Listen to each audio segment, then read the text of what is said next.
Good evening, everybody. It is 8 p.m. Eastern Standard Time on Thursday, so it is time for Treasure Tales. I think we got a really good show lined up for you tonight. A couple of real fantastic guests I think you're really going to enjoy. And of course, a co host tonight that it doesn't get any better than having this young lady as a co host. She is just at the top of the game.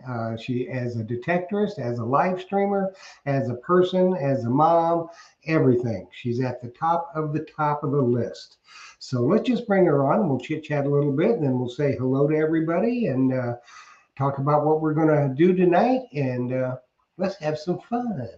So let's bring on the Digging Canuck. Good And evening, Jeff, and good evening to everyone out there. yeah, we got a bunch of folks in there looking. I think. Let's see. Uh, let's see. Shall we say hello to some folks? Sure. Okay, we got the Mumbles man, my brother from another mother. Yes, sir. That's the Mumbles in the house. Robert Ridgway from Pinellas Park. Robert, glad that you joined us tonight. And the beautiful Adele Lampersky Rutherford, who says it was a pitiful night metal detecting. Husband said he doesn't what? Ooh. Like Deus 2 and wants only use Knox 800 when we go out. Well, that's okay, Adele. Just use your Deus 2 and give him the Knox. If he goes in the Absolutely. water, it'll probably leak. So there you go. That's a That great was bad. compromise. Great That was compromise. bad. I'm gonna get in trouble. But that won't be the first time, anyways. P&W Dirt Fishing. Hello there. That would be Tiffany and Ronnie. Everybody just say some silent prayers for Tiffany and Ronnie. They're dealing with some health problems right now. I know Tiffany's got some severe back issues, and she was couch bound for quite a few days, and I think she's facing some surgery. They got to put another cage or something in her back. Oh boy. That can't be fun. No. And Ronnie, I think he's got a nerve problem in his feet, which is not good for a treasure hunter. Yeah. Plus he loves to fish. So I don't know. Let's just pray for them. And then we've got the lovely Michigan Gems in the house. Hello, Gems. How are you? Glad that you are here. And Ray Jones. And Mark Fiorella is in the house. Hello, Mark. He's in Eden, New York. So he's back up there when the springtime comes. How's the weather up there in Canada?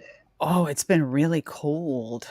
Really cold lately. We had a great day a couple days ago, and then, thinking that it was time to put all the long sleeves away, and then nope, it was like we had freezing temperatures the last 2 nights.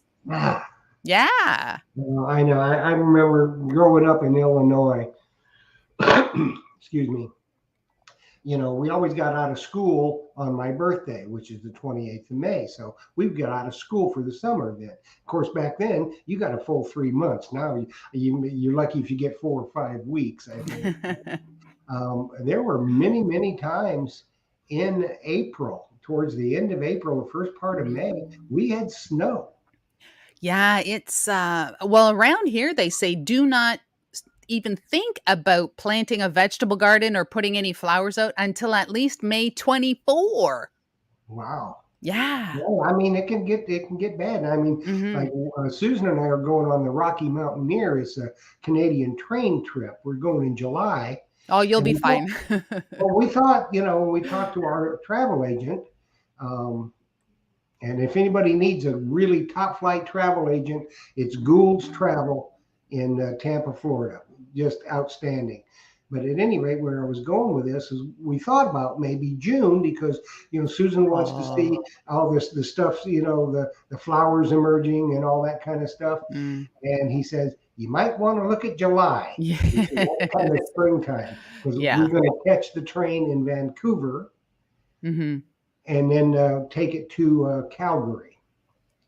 And we were going to go on some other excursions up and down and around and about, but we end up in Calgary. So I'm looking forward to that. Top flight. I'm gonna sit there in this this train car that's got the glass all around, so you Oh, get very nice.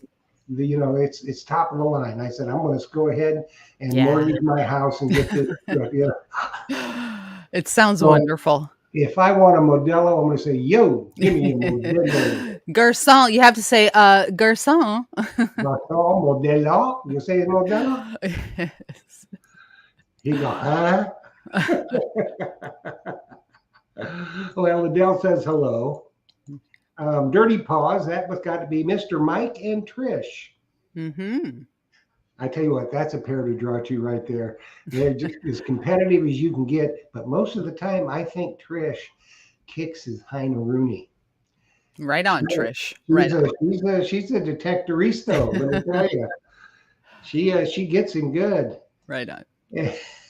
There's a Facebook user from Ohio that's got to be Tom Becker, but he's in Tampa and he went hunting with a guru today. So Oh. yeah, yeah. So I think they had a really good time from what Phil was telling me. Mm-hmm. So that's good. That is good. I really like that. Let's see who else is here. Sam W. from Waynesboro, Pennsylvania. Gary Kerr's in the house. He says hello. D. O'Brien. That is I think that is the young lady that won the Palisades Pink Excalibur hand digger. Ah. That's a cool hand digger. In Mm-hmm. case he makes his top flight. I mean, you Absolutely. use it. Yes. Yes. Exclusively. I use it. And the Yeah. Mumbles man, he got himself a Merlin and loves it. Mm-hmm. Yes. So anything Casey makes is top flight, and I Yes. know Phil can't hardly keep them in stock. So Yeah. They're great shovels. yes, they are, bar none. Chuck Martin is in the house. Hello, Chuck. Glad that you were with us tonight. Let's see. Oh, Adele, you got to love Adele. Talking about her husband, he says he only likes to dig. I'm the brains of the organization. Well, that goes without saying, doesn't it? No Most comment. of the wives in any marriage are probably the brains of the. They are. Roy Goodall. Hi, Roy. Glad that you're with us tonight. There's another. That's Tom Becker there. Jeff's Obsessions is in the house. Glad that you joined us tonight. We dig it. They're in the house. Did you get the Essex Magnet Hunters? Not yet. I hadn't run across them yet. I'm sure they're probably here, Terry. Let's see. Jericho and Hercules Prospecting. Glad that you're finders keepers. Wow, we got a lot of great people in there. Yes, we do. A lot of great people. Yes. Let's see. Clark's Cove is here. They're lurking because they'll be on later. I hadn't seen. Excuse me. Well, I might have missed them. Good thing I got you, kiddo. I'm about half blind anyway. Northern Found is here. She Digs It. Happy Swinging is here. Pink Power Alley is in the Cool house. dude. Cool dude. Jersey Ray Diggs just showed up. Well, wow. I don't know why I'm missing all these people. I think you have it. You had everybody else, I think.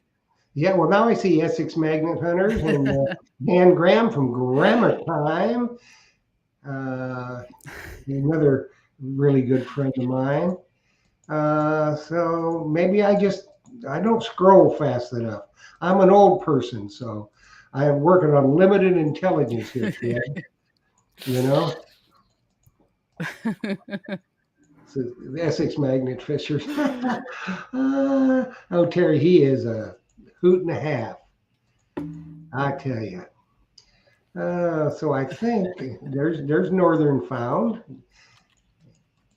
My other brother from another mother, the guru, Phil Myers, is in the house. I know John David is in the house. I don't see him. He's not saying anything yet. He's probably watching on Blue Spade Society, I believe. And the Guru wants to say hello to the Canuck. Oh, hello to the guru. And there's Pink Power Alley. Let's see. You need to move faster. She digs it. Happy swinging. Very good. Yes, glad that you're here. There's Jersey Ray. Hey, Rach. So we're getting there. We're getting there. I think we're almost at the end. I think so. I think so. Of course, like I said, you're a heck of a lot smarter than I am. So, just tell me you're at the end. Shush. Let's see. Plus, I'm blind, so that's you got to cut me a little bit of slack. Okay, I think we pretty much got everybody. If we see anybody else come in, why we'll give them a holler. But I think we got a really good show lined up tonight. Mm-hmm. We got some great guests, I think. Yes. They're the type, I think, that you and I have talked about this a number of times, Liz, about integrity Mm-hmm. in making YouTube videos. Yes. In my mind, these two are right up there with integrity in making YouTube videos. They don't make clickbaiters, and they don't try to do cheesecake videos, to get subscribers and stuff like a lot of them do. Mm-hmm. And we see an awful lot of that. Yes. And it just, they suppose they get tremendous amounts of views, but what it doesn't say is the duration of the view. Once, if you do the cheesecake, I'm blonde and I'm very beautiful, and all that kind of stuff. If you do that and they think, oh, I got to check this out. Most of them, are trollish anyway. And they click on it and then they say the content's not there. They're going to watch about 2 minutes Mm-hmm. and then they're gone. Yeah. So you really haven't accomplished anything. I think I agree with you 100%. Let's keep it real, keep the content good, keep it where anybody can watch it. Mm-hmm. Family can watch it together, because that's the name of the game. Yes. And I think the guests we have on tonight are, epitomize that a little bit, don't you? Mm-hmm. Absolutely do. Absolutely do. Yeah. So I tell you what, why don't we just go ahead and get in on it? Mm-hmm. And bring our first guest in. And just a fabulous fella. Digologist is in the house. Yes, he is. So if you see somebody in there, you yell out, kid. Metal detecting Florida. Mark Watrous. Was that loud? Was that loud enough? Was that okay? Yeah. Okay. Let her flicker, Sam W. Did you say Sam was in the house? Sam W. Yeah, I think I did. Okay. But I may not have. I can't be trusted with these things. Andrew T. Welcome. Yeah. Usually he's running the first in the chat. He must have been eating a sandwich or something. So let's Northern. What was that? Northern Ireland? Something I saw. Northern Found. Okay. See, I told you, I'm not good. Okay, let's just go ahead and let's bring on our first guest. This young gentleman is he's just a wonderful fella. He's makes great videos. He's got a wonderful YouTube channel. And if you have not subscribed, I'm going to ask them to put a link in the chat with their YouTube URL. So you can go right over to their YouTube channel and subscribe and like it and share it, because you will be awfully glad that you did. They make top quality videos and they're just wonderful people. So let's bring on our first guest, shall we? And that would be Practical Ken. Okay, let's do a little adjusting. There we are. Hello, Ken. How are you? How you doing? I feel very honored to be here. I appreciate the good words about us, both Clark's Cove and me. That's really awesome. I appreciate that. Well, we only like to have top flight people on here. All our members and our viewers are the quill, and we only want the really good people as guests, don't we, Liz? Absolutely. I feel very honored here to be here. So thank you. Thank you. Right on. Good stuff. I'm in good company. So why don't you go ahead and introduce yourself to those who don't know you, and if you would put a link to your YouTube channel in the chat so everybody can go and subscribe to it. Tell us about that and introduce yourself, and then we'll go from there. How's that? Sounds like a plan. My name is Ken, Practical Ken. I've been metal detecting since 1979-80 when I first got a Radio Shack metal detector. So I've been doing it for quite a while, and following my grandpa around, asking the question, "What'd you find? What'd you find? What'd you find?" on his heels, and you know, he just basically shooed me off and didn't take me with him anymore. But I started back up metal detecting just a few years ago, and I've been going through a few different metal detectors, and started up sharing some finds on YouTube, and sharing some things on YouTube related to history and archaeology. And I use using the metal detector as a more of like a forensic tool to discover sites and help date sites. The more pieces of the puzzle you have, the more you know about a site. So getting the metal objects out of the ground, along with bricks, porcelain, miscellaneous other items that you normally find that you can't pick up with a metal detector. I like the history, and I get a little crazy about it and passionate about it when I start describing things and showing things. So if I get too excited out there, bear with me. So well, we all get excited about certain things. I know there's somebody that just, when they find like a 1700s Hibernia, they start quaking and quivering and going. That was me. And I don't know who that is, but I was watching a video like that. I don't know. Well, yeah, that's, yeah, I could sympathize with that. That's, I don't know if you're watching my video or not, but that was me. I had to sit down. I was hoping someone wasn't telling me it's a pull tab with just writing on it or something, because that's a common thing for me to pick out of the ground. But I've really been enjoying this community and the group of people. It's very nurturing, great people. I love going out with other people to metal detect and discover things with other people, because if I'm not finding it, someone else is finding it. We share in the find, they share in the excitement. You high five and do a little dance or whatever you do when you get gold. I haven't got gold yet, so I haven't done the dance yet, but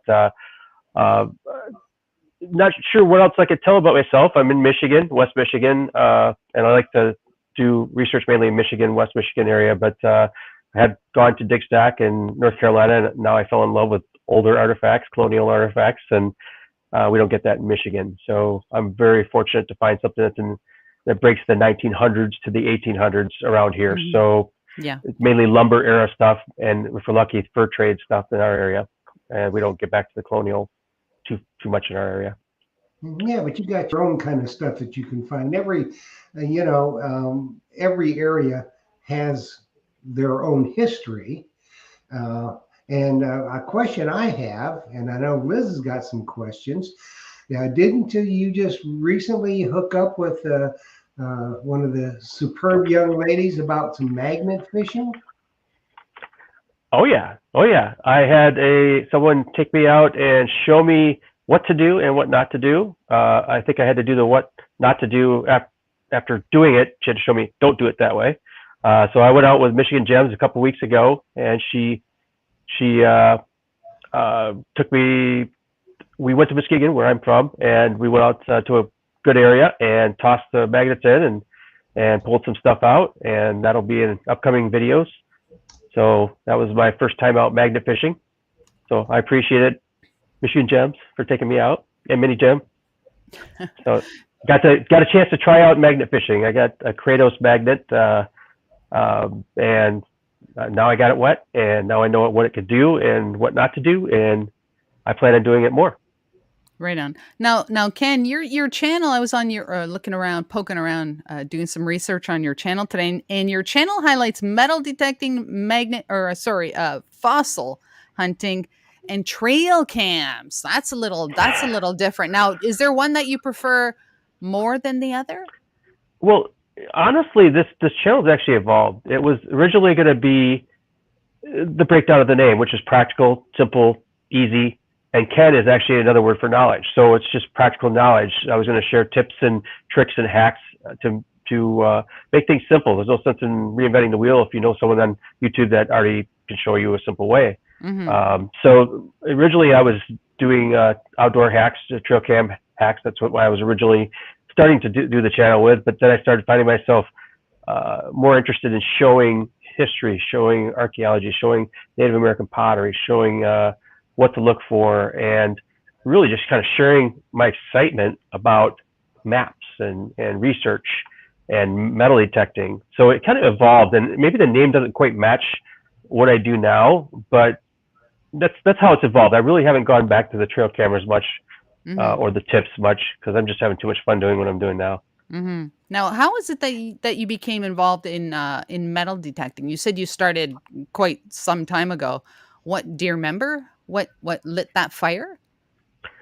Well, I was finding stuff on the surface that was related to lumber era sites and so forth near our cabin, and finding the stuff on the surface is not the same as finding something under the ground. So I wanted to go out and find what's there, but I didn't want to dig up the entire area to find it. So that obviously allows you to centralize where you're going to dig and fine tune what you're going to dig, hopefully.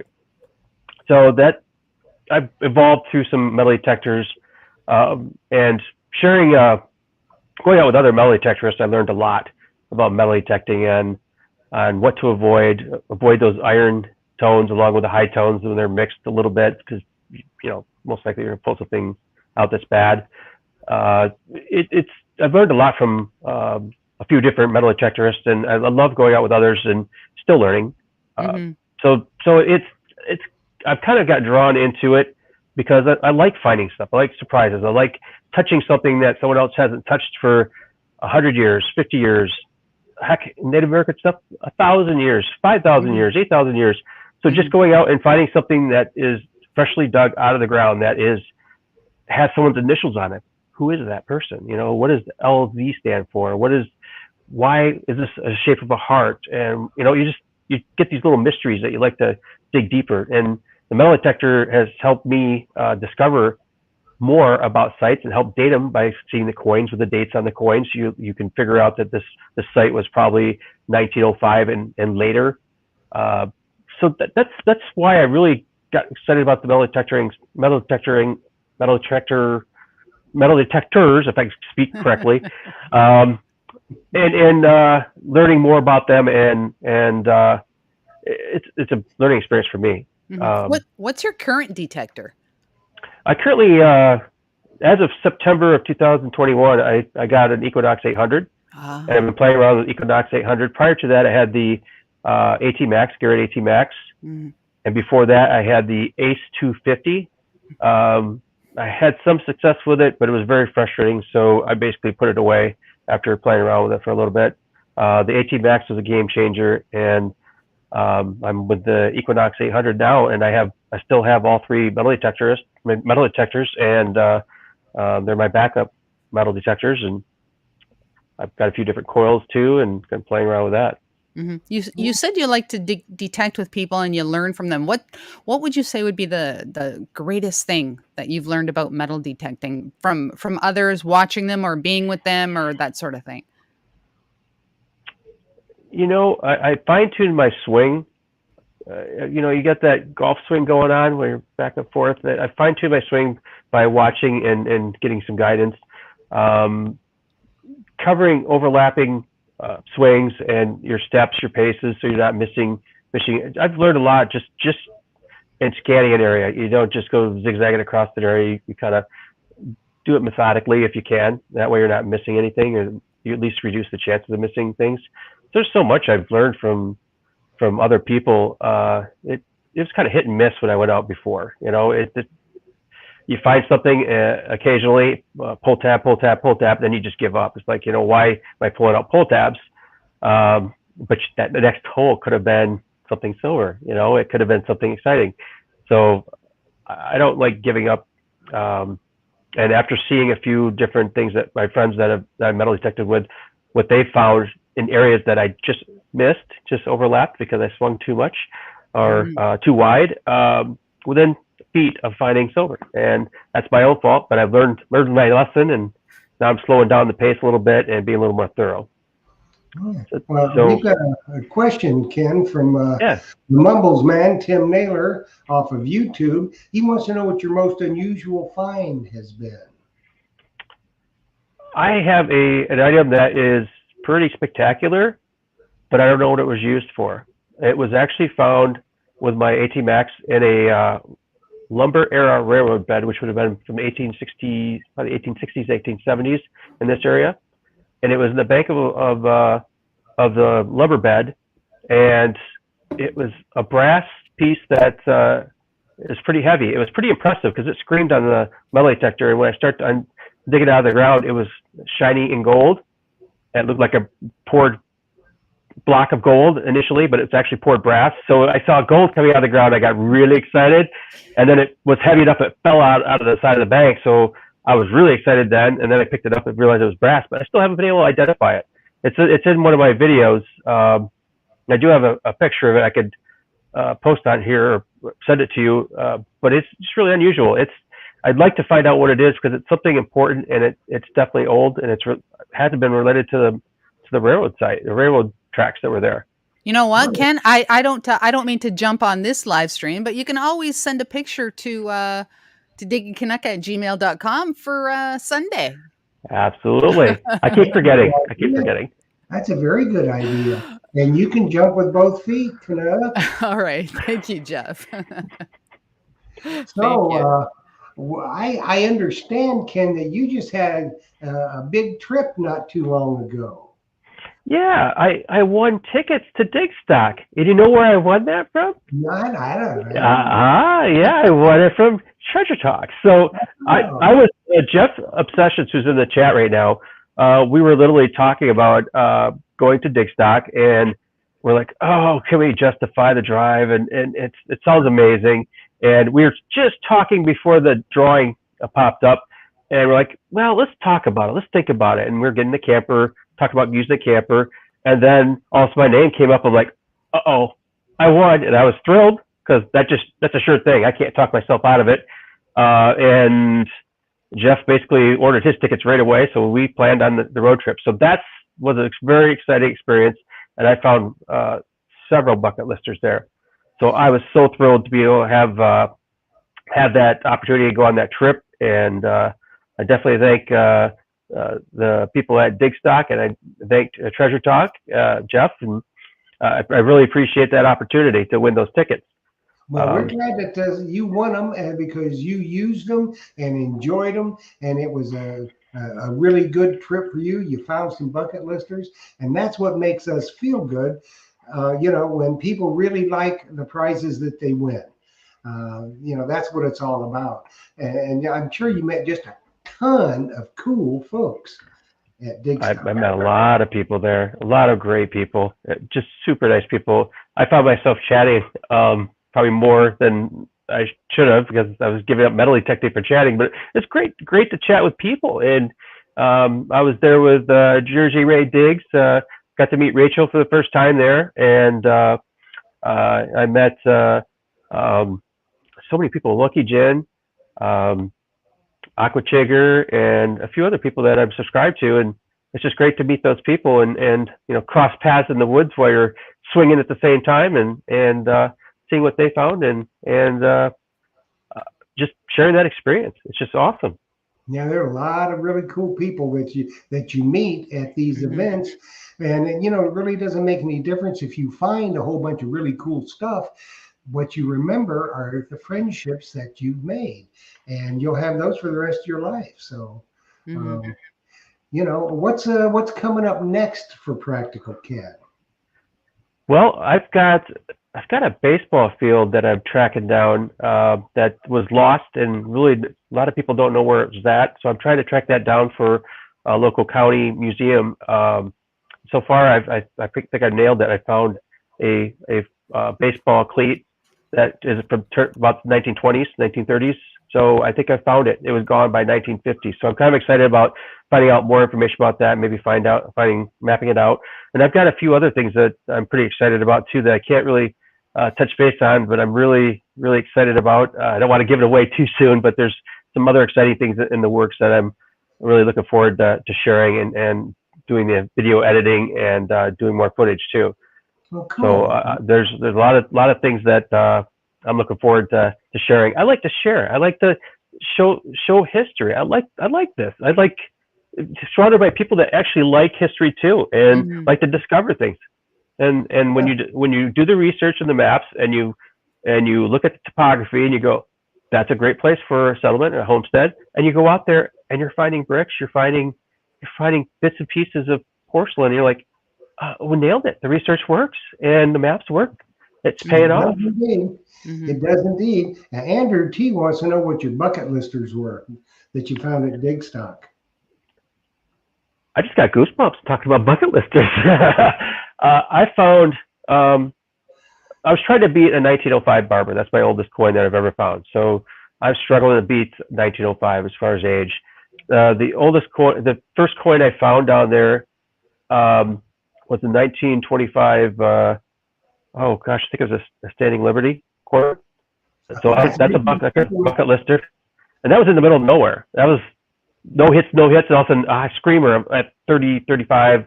And I'm not used to that. I'm used to big iron being like that. But then I found a half real, a 1781 half real.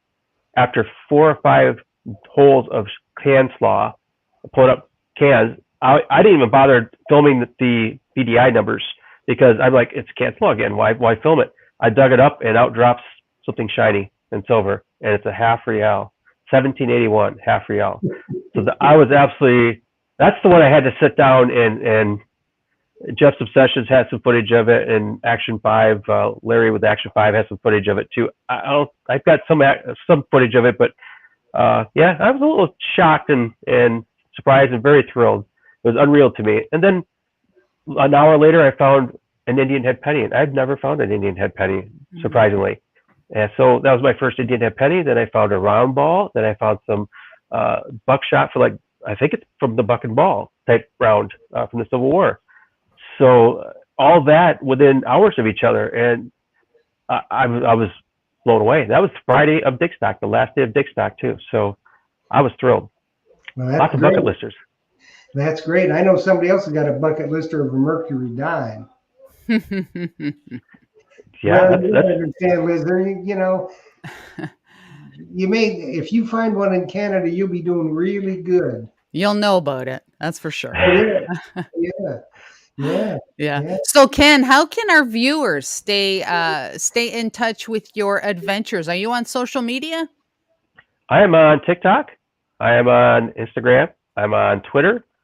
I'm on Facebook, and I'm on YouTube. And I'm trying to find the link right now so I can get you the YouTube link.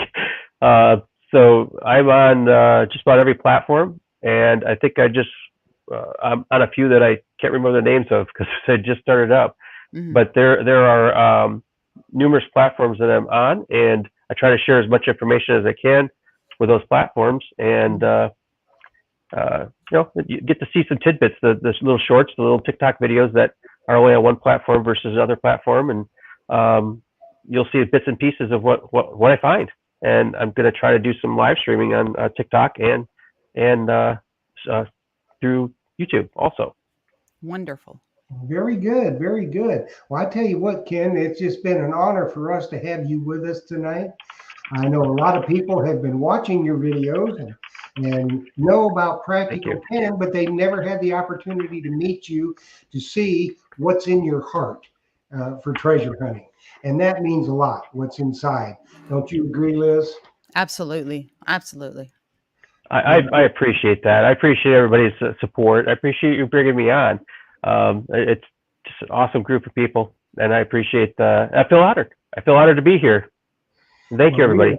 Certainly glad that you were with us tonight, and make sure that you get the link popped up in the chat so everybody can go and subscribe. And I'm not a moderator, so I put it in the chat, but I'm not a moderator, so it's not actually pulling up as a link. So, okay. But it's in there. Well, we'll get it in there. We'll get it up on Treasure Talk or whatever. We'll find it. But everybody go out there and just search for Practical Ken and hit that subscribe button and the notifications button so you know when he uploads some content. You won't be sorry that you did. So Ken, we want to thank you again for taking time out of your day to spend some time with us and letting us get to know you. It's truly been our honor to have you with us tonight. Thank you very much. I appreciate it, Liz and Jeff. I appreciate it. You just keep on Thank keeping you. on and keep on finding that good stuff and keeping it real. Thank you. Thank Have you. a good night, Ken. You too. We'll talk more. All right. Take care, Ken. Yeah, he's a wonderful fellow, isn't he? Just a Great, wonderful fellow. great guest. Yes, it is. It's coming from his heart. Yeah. You Oh know? my goodness, the enthusiasm and the it's just like ah. Well, yeah. I mean, that's the thing that really that to me makes it Mm-hmm. when somebody has that much enthusiasm that means Yeah. that much to them. And Yeah. I think a lot of people in the chat feel the same way. Mm-hmm. You know, and I know for a fact that you do. When you find something old, you kind of sit there and you start, and your mind starts going, how did that get here? I wonder what the, Yeah. all For the sure. ifs, ands, or buts about Yeah. it. And Yeah. that's what makes it, Mm-hmm. Yeah. That is exactly what makes it. Now, Yes. our next guests, these people are just super, super duper. Just make some of the finest YouTube videos and other platforms that you'll ever want to watch. You will be doing yourself a disservice if you do not find their YouTube channel and subscribe to it and share it. Please always share the videos to let other people, because a lot of people really don't know how to search on YouTube for good content. So when you find good content like Practical Ken, Diggin' Canuck, and our next guests, please share it. Yes. Let other people know about it, because that Mhm. really means a lot. And it lets people know that it is the sport of treasure hunting and the hobby of treasure hunting in all its forms is a good, wholesome hobby, and it's a family hobby. Yes. So that's a perfect segue into our next guest for the evening is Clark's Cove Detecting, and it doesn't get much better than this. Let's bring him on. Hello. Hey, everybody. Hello. Hope you can see us and hear us okay. You're Yes, all we you're can. good. You're good. You're good. Our internet gets sketchy sometimes. Do you so. see my red cheeks from Yeah, the I'm blushing. from all the kind words? You're all the greatest. Oh my goodness. Hey, so I'm gonna start out with your YouTube bio says that, and I'm just gonna read what your YouTube bio says. We are a couple from West Virginia who love the hobby of metal detecting and outdoor adventures. Mm-hmm. Tell us a little more. Tell us a lot more. Oh, wow. We got started in 2019, and it's just been a great journey since then. We started our channel in December of 2019, and everyone has been great supporting us, welcoming us into the community. The community and the hobby is the best. We just love it. The only regret we have is we didn't start sooner. Yes. Yeah, I know. And we like to, if you've watched our channel, we like to get out and side by side. We've done a few videos with that. Melissa's done a couple of cooking videos. I've done a cooking video. And we just love all of that. Like I said, just wished we had got into it sooner. Yes. Mhm. I'd like to do a eating video of her cooking. I fixed, let's see, what was it? Biscuits, Oh. bacon. And the reason that I did the cooking video is because in the month of April, and this was last year, Robert. Yeah. I don't know if you all have heard of ramps, RAMPS. They're like an onion garlic type. Yeah. And so I scrambled some eggs and baked biscuits and fried bacon. So that was my cooking video. Yes. Did My, you my. saute them ramps in that bacon grease? Yes, All righty then. of course. And I've You done, save that bacon grease, don't you, when you make cornbread? oh, I do. I have me a little jar that I keep it in. Yep. oh yeah. Excuse me. I was like feeling fine. Thinking about cornbread. That's one thing I learned from my mother. She had 2 grease cans. One was for sausage and one was for bacon. And you made sure you knew which one was for what, and don't mix them up. That's right, because she'd get snatched bald-headed if you did. Oh, yes. Yeah, and I've done cooking video. I did a jalapeno popper bites video, which I love to do in round when the jalapenos come in. Right, what is that? September, October. Yeah, so I'm looking forward to them coming in this year. Definitely, probably do another video on that. And we're trying to get into the magnet fishing. We've done one magnet fishing video, and I was fortunate enough to catch the bridge. And I did get my magnet back. That's the important thing. That's the main thing. So listen, can I ask you about your channel name, like Clark's Cove? I gotta say at the beginning, I thought your name was Clark. No, I'm Robert. This is Melissa. And that's the last name. We actually Clark's Cove. We had that name way before we even started YouTubing, metal detecting. When we first moved to where we're at right now. Because it ends, we're at a dead end. We're one way in and one way out. So we just adapted and started calling it the Cove. And then when we started talking about channel names, I said, let's go with Clark's Cove Detecting. I said, it's simple. It's straight to the point. Yeah. So that's what we went with Clark's Cove. Yeah. Yep. Yeah. We live in like a little horseshoe. Yeah. Yeah. Yeah. Like I said, we're the only house. We have a couple of neighbors on down the road, but they're far enough away that, they're no bother. Well, a YouTube name like Clark's Cul-de-sac probably just wouldn't cut it. It would need to be Clark's Cove. So yeah, it's a tongue twister too. A lot of people will say Clark's Clove. Yeah, and it's real easy to do. At least they're talking. If they're talking about you, they're leaving somebody else alone, and they're talking about. You can't think of a better subject, can you? There you go. You got that right, Jeff. Yep. Now, with metal detecting, were you both into it? Did one get into it before? Did one have to convince the other? How did that work out? No, we both pretty well jumped right in. Now, when we first started, we only had one machine. We started off with the Ace 200, which we absolutely love. I still love that machine. I'll still take it out from time to time and use it. I mean, before we started our channel, we had some great finds with that machine. I mean, and then we moved up to the AT Pro, and that's what Melissa uses, and I use the Apex now. But when we first started, I would detect and she would dig. Yes. So, and then when we started our channel, of course, she was using the Ace 200 and I was using the AT Pro, and we started metal detecting together, and then we started filming together. She has her own camera, does her own filming. I do mine, and so we kind of combine that like that. It's a lot better than some of the ways we were doing it in the beginning. So we are advancing slowly.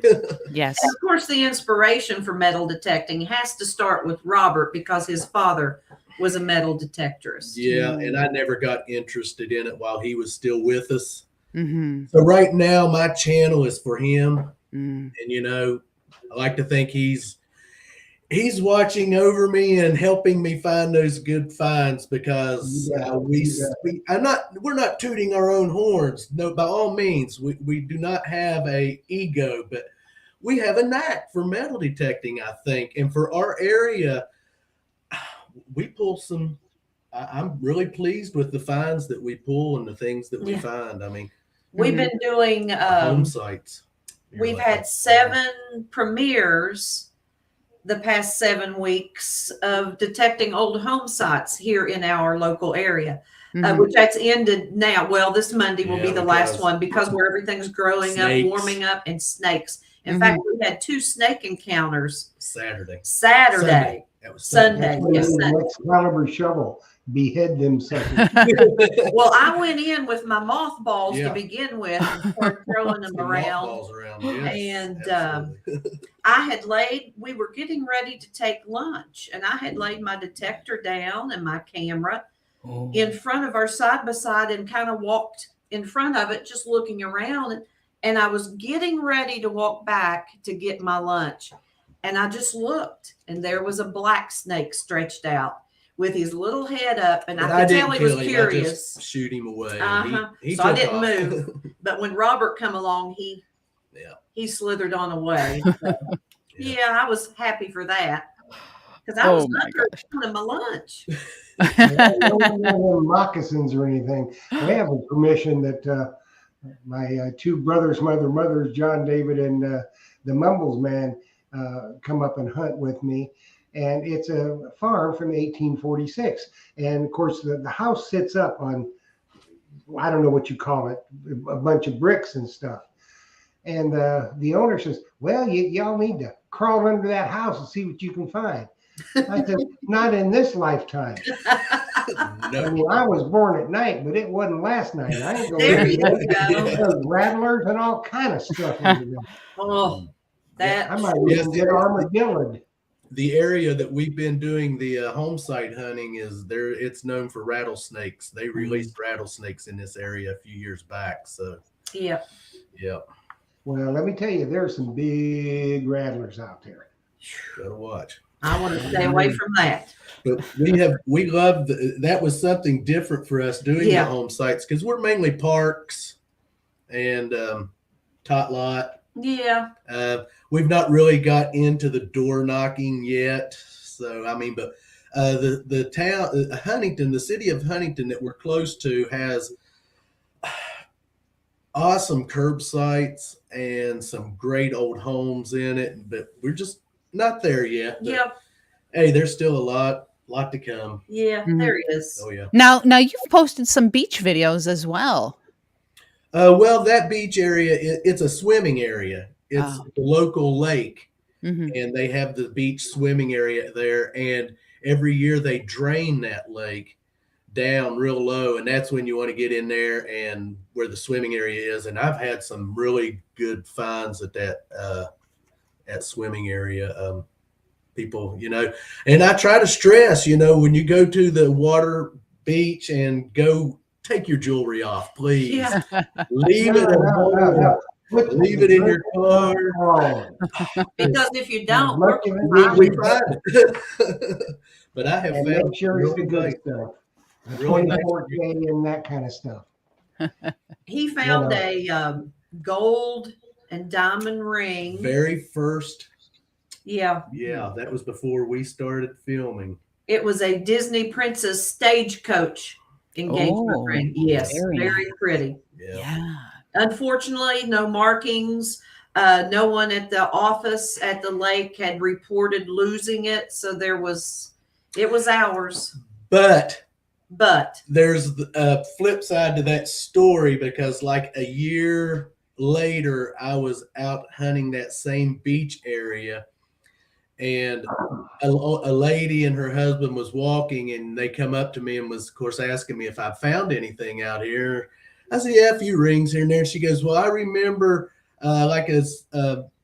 it wasn't the summer before, but prior, a girl lost her engagement ring, gold engagement ring out there. And I was thinking, that's probably the one.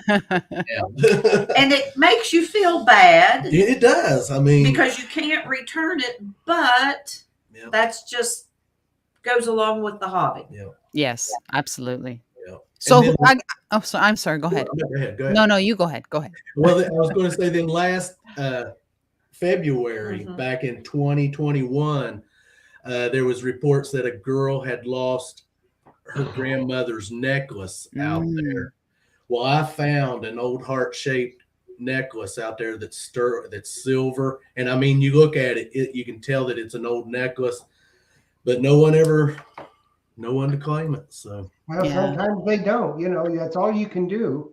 I found a beautiful gold and diamond wedding band in the water down in Sarasota at St. Pete, and it had engravings on it. Now, I didn't post the engravings, but I put it everywhere I could think to put it, and nobody got back with me. So, Yeah, I that did happens. what I did. I sold it. Yep. Mhm. Yeah. Yeah, You know, we've talked with the Rangers out there and left our cards with them and told them, if people lose anything and they know they've lost it there at the beach, I said, Mhm. contact us. I said, when you all drain the lake, I said, we'll come out here and be glad to find. That's something I want to do. I Mhm. want to find something I can return to someone. I mean, I just to see the look of them getting that jewelry back or something, because Mhm. yeah. well, you can get in the water and hunt with that Apex. Just don't put the control box under. Yeah.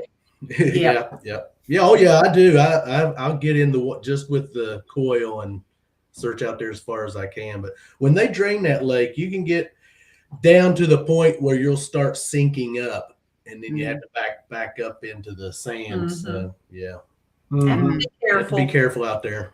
Hmm. So I'm going to ask you both separately. What's your best find? Each of you. Best. Doesn't necessarily have to be most valuable, but what's your best find? I have to say that my best find, and it's not that valuable, but it was during these old home sites. I found a toe tap, Ah, Oh, and that's I just thought that was amazing. that's a That's good find. that's my good find. Hmm. My thimble, my first Oh, thimble, and that started off my year 2022 with that thimble. So it had been at the top of my list since we had started detecting. I wanted to find a thimble. mm. I finally And you did. said you have multiple thimbles? No, just the one. Oh, just the one. I have yet to find one. Yep. Yep. Yeah. Just the one thimble. So, and that's one on Melissa's list. She wants to find a thimble. So, And a skeleton and a key. skeleton key. Yeah, definitely. Yeah. Ah. No, she's hunting a permission with a couple friends of hers now, with that Deus 2 she's got that she's rocking. It's not going to be too much longer, and there's going to be all kind of goodies come out of that ground for the Canuck. It's possible. It's But possible. it's more than possible. It's probable. It is Because and possible. I've said this, and I will say it again: there are none better on the planet with a detector in their hand than you, Miss Canuck. So Thank you, Jeff. I'll write your check after the show. that's right. Can you do PayPal? Sure, sure I Make can. sure to include lots of zeros. Yeah. Yes, exactly. So, Rob and Melissa, what's the most valuable lesson you've learned about metal detecting? Be careful when you're in the field and you find something very fragile when you're cleaning it. Because I have recently broke a find right on camera as I was cleaning it. It was a miner's tag, and Oh, I just was not being careful with it, and it snapped right in two and right on camera. So lesson learned for all of us right there. But yeah, oh. be What about careful. you? What about you, Melissa? Well, I have to say, based on the home sites, when you're digging down in the ground and there's lots of roots around, pay attention to the vines growing and don't grab them with your bare hands because you end up with Poison ivy. poison oak Oh, and poison ivy. And so I'm sort of battling that on a low scale now, but a couple of weeks ago I had it on my face and oh. yeah. Upper arm or So yeah, someone's gonna say, Melissa, wear gloves, but yeah, that don't always help. Yeah. Wow. Well, we had a question from Facebook from Catherine Han Powell. She wants to know, what is a toe tap? That from back, they were put on the ends of shoes, and I guess what were they mainly for, like support? Wasn't they to help when they would keep from wear? I'm not sure their purpose. But as far as I know, but they'd also be see, you have the old heel plates, Mm-hmm. and then toe tap, and then they'd have the same thing on the tip of the shoe. Mhm. I mean, it was, for what I understand, it's just for wear to keep the tips of your shoes from wearing. As Yeah, well. I don't think those people back then could afford to, keep buying shoes. No, No, no. even when I was in high school, we used to call them cleats, but it was the same thing. And we didn't, it wasn't because of wear. We wanted it so when you clack down the hall, everybody could hear you. We thought you were cool. But what they did then, I'm sure, and it was so the heels would wouldn't wear uneven, because it's just, it was just too hard to get more shoes or get them repaired like you can now. So that was the whole idea of it, I think. Yeah. Mm-hmm. It's a little, it's a little kind of horseshoe shaped.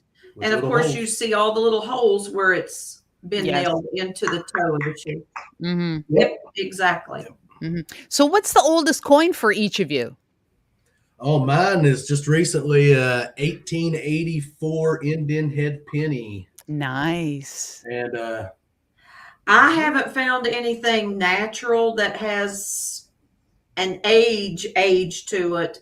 But at a seated hunt last year, I've forgot the year on it, but it was 1800 IHP. Yeah. Very nice. But her oldest natural find coin, I want to think she's had like a it's been early 1900 wheat penny. It'd been a wheat penny. I think she has maybe like a 1916 Wheatie. 17. Or 1917 Wheatie. So, yeah. Mm-hmm. Yeah, he jogged my memory there. 1917 Wheatie. Yeah.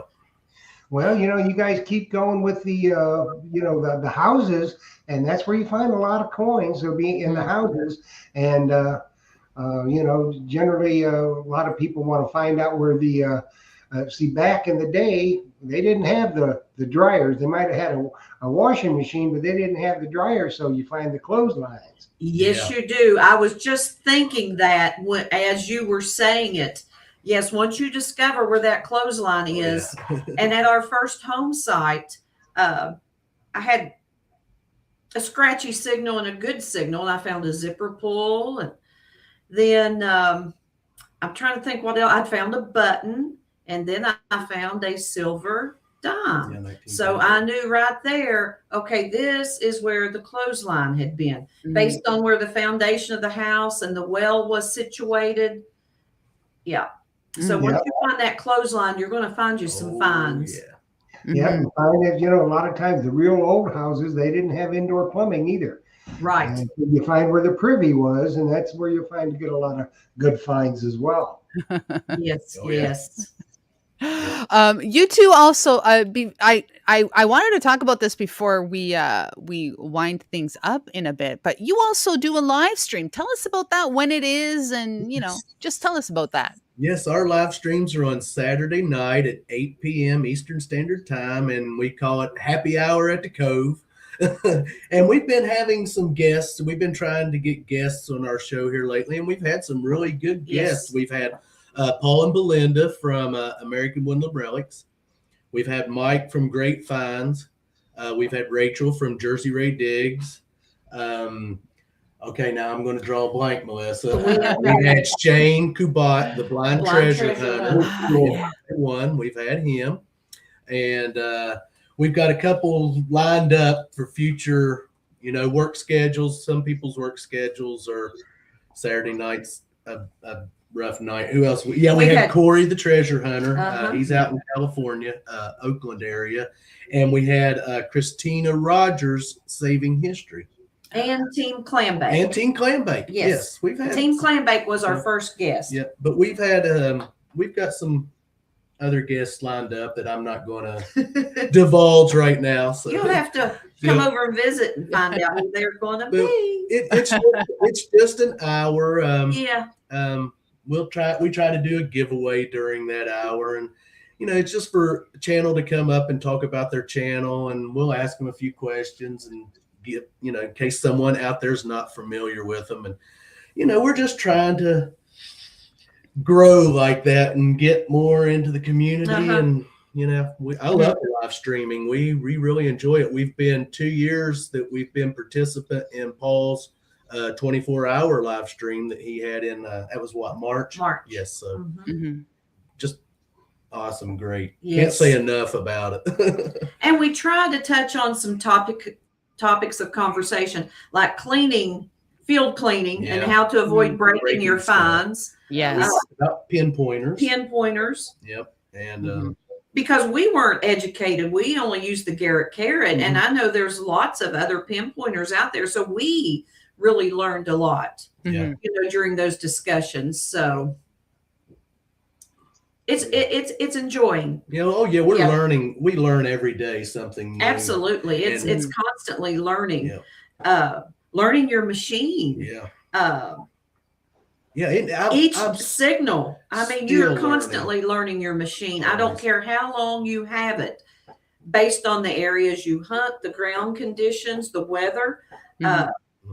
You're constantly learning your machine. Are you two on social media other than YouTube? Facebook, but we don't use Facebook for much. I'll post for my premieres and live streams on some of the groups that I'm there. Other than that, it's just YouTube, mainly YouTube. No Instagram, no Twitter, no TikTok. I hate to bring it up, but our internet connection, we have 2 cans and a string. So I know. it takes us approximately, the last video we uploaded took what, 20 some hours. Really? Wow. For a 27-minute video. That's so the struggle. That is our struggle. And if our phone rings, a lot of times it breaks our connection and we have to start that upload over. Again. Oh So my what God. software do you use to edit? I'm sorry. What software do you use to edit? I'm using it's from Sony. It's a software from the handheld camera I use is a Sony, and they have it's called Play Memories, and it has its own editing, and that's what I'm used to, and that's what I use, because when it comes to pushing buttons and doing that stuff, I'm not the best. It's very user friendly, and it's really user friendly. So I've had people tell me that it could be what I'm using for my editing as reason that's so slow, but we're still running on copper lines out here too. So a lot of times I used to have that trouble too, and I switched my video editing software. You have to compress it down. So it uploads a lot faster. Because sometimes it was taking me 30 hours, and it's just too big a file, and you got to compress it down, which makes it a little bit easier. But the better internet you have, obviously, the better it is. And if you got any editing questions, the one up there in the corner, editing queen. Let me tell you. We will keep that in mind. I tell you what, you send her an email, she'll get right back to you, and she'll figure it out. That kid knows what's going on.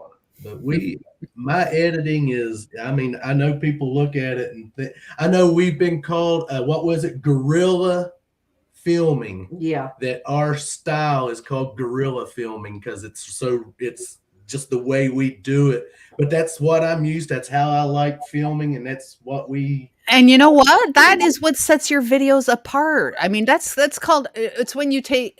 It's artistic. It's your style. It wouldn't be Clark's Cove if it wasn't that. And it's real. We're not about fancy gadgetry, and we have nothing against that stuff. We're simple people that use the GoPros and the gimbals. That's great. That's great, but it's just not us. It's I not just us. like the simple, straightforward, keeping it real, as to coin a phrase. Yeah. Yeah. We don't have no $1 million budgets. That's for sure. No Simon Cowell's. No, my budget used to be $1.99. That was it. So, Wonderful. So what's new or what's next for you two? You're getting close to 1,000 subscribers on you. You're almost there. What's next for you two? We want to get out and meet more people and do more collaborating. We've done a little bit so far, but not what we want Not- to. yeah. We've got an event we're getting ready to go to in when is that? June. First weekend of June. First weekend of June. Flash bash. The flash bash. Uh-huh. Just looking forward to meeting a lot of people. That's what we want to do, get out and meet people. Yep. Well, that's where it's at. That's where it's at. You make those friendships. So, you know, 2022 will see that for us. Yeah. You know, a lot of people think just because, you know, that you actually have to physically get together to do a collab video, and that's simply not the case.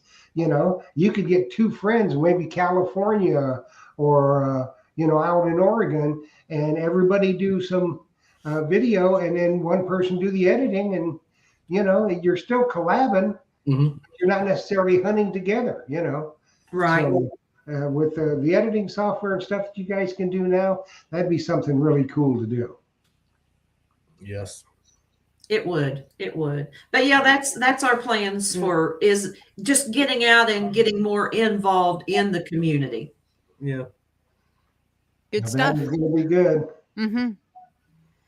That is going to be good. Well, I tell you what, we sure enjoyed having y'all with us tonight. It has been a pleasure being here Thanks with you guys. for Thank you so much. Thinking Jeff of and our Liz. It's little great seeing you. channel and Yes. and having us on here. You know, We've been anticipating it ever since it's been set up. So I was sitting this evening going, because I know you said you'd send the link, but I'm like, is he going to send the link? I wonder if we're gonna- Yeah. he lost a couple of fingernails and chewing on them, wondering. Oh, well, you know, look at it this way. She didn't put no bacon grease on them. You got They that right. tasted better, but they didn't have no bacon grease on them. So Hey, that's I even never better. thought.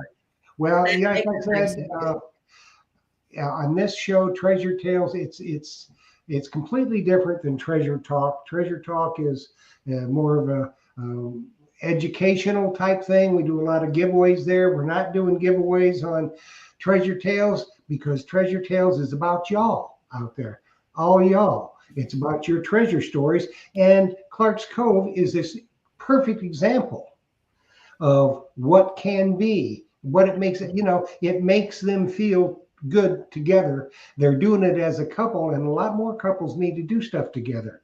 So it's all about bringing it home to your husband, your wife, or getting your kids involved. So that's what it's all about. And that's why I always say that Treasure Tales, there's a million of them out there. All of them are important. All of them are unique, and all of them make a difference. So we want to hear y'all's. So get up with me, or you can get a hold of the Digging Canucks. Say, I'd like to be on Treasure Tales. She'll get with me. We'll get it set up, and we'll have you on the show. So share your treasure story with Sounds everybody great. all around the world. So you guys, I want to thank you for sharing with us tonight. It means an awful lot. It was our pleasure and our honor to have you with us tonight and to introduce you to those people who didn't know you, perhaps. And now we want them to go over and subscribe to your channel and share your videos to bring the joy to other people. Thank you Thank you so so much. much. It has been an absolute pleasure. It has, yeah. Well, we get that blast, and I know I speak for Liz when I say that. It's just been our honor to have you with us tonight. So, Liz, any final thoughts? No, I hope everybody has a great night. And if you're detecting, I hope you find something really, really cool. Yes, that'd be nice. That'd be nice. And don't forget, get up with us to come on Treasure Tales. So Yes. We will. Yes, we will hit up Liz and we might let just a little bit of time pass, a couple months, see if something different comes our way. That way we'll have something else to talk about. Wonderful. Wonderful. That's right. We look forward to it. Yes. So we're going to say good night to everybody. Liz, thanks so much for being with me tonight. Thank It's you for always- having me again. Well, it's always my pleasure, and I know everybody loves it when you're here. So just, you know, you're going to be here a lot. Okay. Hey, everybody, is that works for you, doesn't it? Sure works for me. Yes. So everybody, want everybody to have a good night. If you are digging, low and slow wins the game. Happy hunting, everybody, and dig deeper. So good night, everybody. And we'll see you all on that first good Cover find. That's right. That's right. Right. Happy hunting, everybody. Good night. Everybody.